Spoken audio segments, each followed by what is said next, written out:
বাত ব্যথা এগুলো বিভিন্ন জয়েন্টকে আক্রমণ করে। আপনার মূলত আক্রমণ করছে কোন কোন জায়গায়, সবচেয়ে বেশি কোথায়? আমরা যদি দেখানোর চেষ্টা করি ক্যামেরায়, সবগুলা গিরা ফুলে গেছে। ব্যথা আছে? ব্যথা গিরা ব্যথা আছে? ব্যথা দেখেন দেখেন বাস্তবতা। এটা কবে থেকে? এটা ব্যথা, খুবই ব্যথা, খুবই ব্যথা। তার শরীরে যে পরিমাণ বাতের আক্রমণ চিন্তা করা যায় না। আমি জীবনে বহুত রোগী দেখছি। আচ্ছা, বাত ব্যথা মানে কি? বিভিন্ন গিরায় জয়েন্টে ব্যথা করে, বিভিন্ন জয়েন্টে। বিশেষ করে মানুষ বলে যে আমার এই হাঁটুতে ব্যথা করে, হাঁটুতে ব্যথা করে, হাঁটুতে কয় যায়। আবার অনেক মানুষ বলে হাড়ের গিরা, এইগুলা এই গিরা গুলাতে ব্যথা করে, এই জয়েন্ট গুলাতে ব্যথা করে, রিস্ট জয়েন্ট, এলবো জয়েন্টে ব্যথা করে, শরীরে ব্যথা করে, এদিকে ব্যথা করে। এগুলা এরকম, এগুলাতে ব্যথা আছে, এই পর্যন্ত ব্যথা আছে। আর পায়ে হাঁটতে পারে না।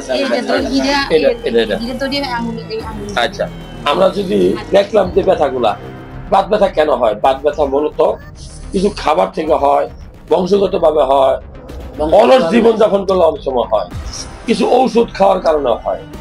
যে কারণে হোক তার এই বাত ব্যথা হয়ে গেছে। এখন করণীয় কি? ব্যথার ওষুধ, ব্যথার ওষুধ আল্লাহ ভালো করেন, আল্লাহ ওষুধ দাম।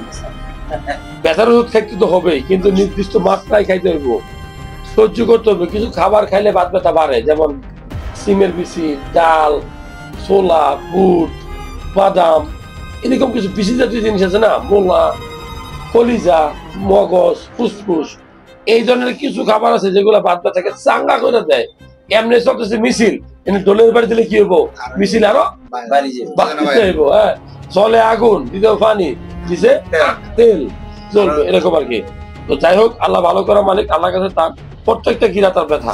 আমরা একটু রিপোর্ট গুলো করে দেখি বাত ব্যথা, এটা রিউমেটিক আর্থ্রাইটিস মনে হয়েছে আমার কাছে, রিউমেটিক আর্থ্রাইটিস। দিনের বেলা বেশি না রাতের বেলা বেশি, নাকি সবসময় রাত্রে? কাজ করলে মনে একটু কমে আছে নাকি? সূর্যের আলো থেকে ধরতে আর নেই কিছু। দেখ, বাত ব্যথার জন্য আমরা কিছু পরীক্ষা নিরীক্ষা করি, সিবিসি টেস্ট করি, সিআরপি টেস্ট করি, মানে সিরিয়াক্টিভ প্রোটিন, তারপরে সিরাম ইউরিক অ্যাসিড, তারপরে ক্যালসিয়াম এর অভাবেও কিন্তু অনেক সময় বাত ব্যথা চাঙ্গা হতে পারে।